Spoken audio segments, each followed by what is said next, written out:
বঙালপাৰা ৰতনপুৰত তাঁতশালত বস্ত্ৰ উৎপাদনৰ সপোন ৰচিছে জিয়াৰুল হকে। বঙালপাৰাৰ ৰতনপুৰত ৩৮ বছৰীয়া এগৰাকী শিক্ষিত লোকে নিজৰ ঘৰতেই তাঁতশাল স্থাপন কৰি পাটৰ কাপোৰ উৎপাদন কৰি এক নিদৰ্শন দাঙি ধৰা পৰিলক্ষিত হৈছে।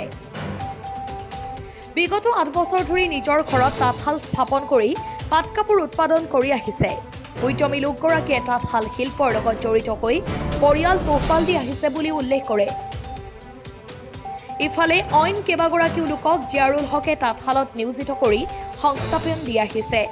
তাঁতশালত বিভিন্ন ধৰণৰ মেখেলা চাদৰ গামোচা উৎপাদন কৰি ব্যৱসায় কৰি আহিছে জিয়াৰুল হকে। উৎপাদিত পাটৰ মেখেলা চাদৰ শুৱালকুছিৰ লগতে বিভিন্ন ঠাইৰ দোকানত বিক্ৰী কৰি লাভান্বিত হোৱাৰ কথা উল্লেখ কৰে জিয়াৰুল হকে। অৱশ্যে সূতাৰ মূল্য বৃদ্ধি ক্ৰমান্বয়ে বাঢ়ি অহাত পূৰ্বৰ তুলনাত পাট কাপোৰৰ দাম সঠিককৈ নাপায় বুলিও সদৰি কৰে জিয়াৰুল হকে। হাজোৰ পৰা কমলাকান্ত দাসৰ ৰিপৰ্ট, বটদ্ৰা লাইভ।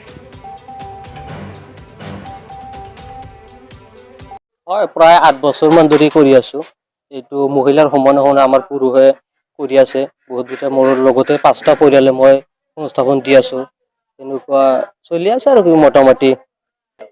কোনদৰে মানে আজিকালিতো আমি পঢ়া শুনা কৰা চলি মানুহ একোতো কৰিব নোৱাৰো, চাকৰি বাকৰি নাই যাতে। এইটো হিচাপত ভাবলো যে এই কৰি খাওঁ আৰু এইটো হিচাপতে এইটো কামত জড়িত হৈ আছো। লৈছিলো আমাৰ ইয়াতে লৈছিলো। তাৰমানে আগতে শুৱালকুছি শিকি অহা মানুহ আছিল বহুতকেইটা, ইয়াতে ঘৰত বহাইছিল। তাৰপিছত আমি শিকিলো সিহঁতৰ পৰা। আপোনাৰ গামচা আছে, পাট মুগাৰ কাপোৰো আছে। শাল আছে ৬-৭খন মান আছে। ৬জন মানুহলৈকে আছে। নাই, লোকেলো আছে আৰু আমাৰ এই ৰামপুৰৰ সিফালে পৰা বাহিৰা মানুহ আছে। শুৱালকুছিৰ পৰা আনো, শুৱালকুছিতে বিক্ৰী কৰো আৰু কেতিয়াবা ঘৰৰ পৰা আহি পেলাই বেপাৰী হাতেও লৈ যায়। হয়, ঘৰৰ পৰা বেছি চাপ্লাই হয় বেছিভাগ।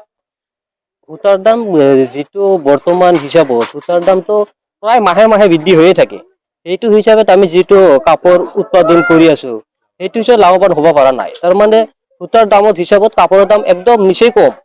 আপোনাৰ যাইফালে এইটো হিচাপত মই চৰকাৰক আহ্বান জনাও যাতে মূল্য বৃদ্ধিটো অলপ কমাই দিয়াৰ কাৰণে প্ৰত্যেকটো তাঁতশালৰ মালিক হতে অলপ ৰেহাই পেলা হয়, বেপাৰৰ দিকে চলিব পৰা সুবিধা পালে হয়। জিয়াৰুল হক মোৰ নাম। মেলপাৰা, বঙালপাৰা, ৰতনপুৰ। মোটামুটি এনেই চলি আছো আৰু সেনেকুৱাতো হিচাপ পাতি নাই আমাৰ।